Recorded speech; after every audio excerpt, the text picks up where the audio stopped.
Tamil superstar Thalapathy বিজয়ের জন্মদিনে তিশা কৃষ্ণনের রহস্যময় নীরবতা যখন ভক্তদের মনে সম্পর্ক ভাঙনের গুঞ্জন ছড়িয়ে দিচ্ছিল, ঠিক তখনই এক পোস্টে যেন সব হিসেব বদলে দিলেন অভিনেত্রী। জন্মদিনের কেক, একান্ত মুহূর্ত আর একটি আবেগঘন বার্তা, সব মিলিয়ে নতুন করে আলোচনার কেন্দ্রবিন্দুতে তামিল ইন্ডাস্ট্রির সবচেয়ে চর্চিত এই জুটি।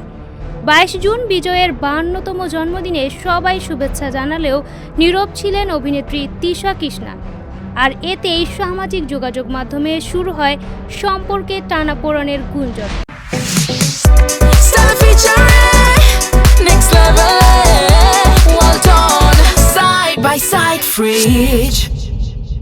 কেউ কেউ দাবি করেন তিশা নাকি বিজয়কে আনফলো করেছেন।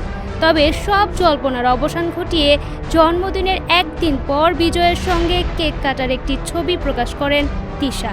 ছবির ক্যাপশনে লেখেন, যিনি সবকিছু সার্থক করে তোলেন তাকে জন্মদিনের শুভেচ্ছা। এরপরই ভাইরাল হয় পোস্টটি।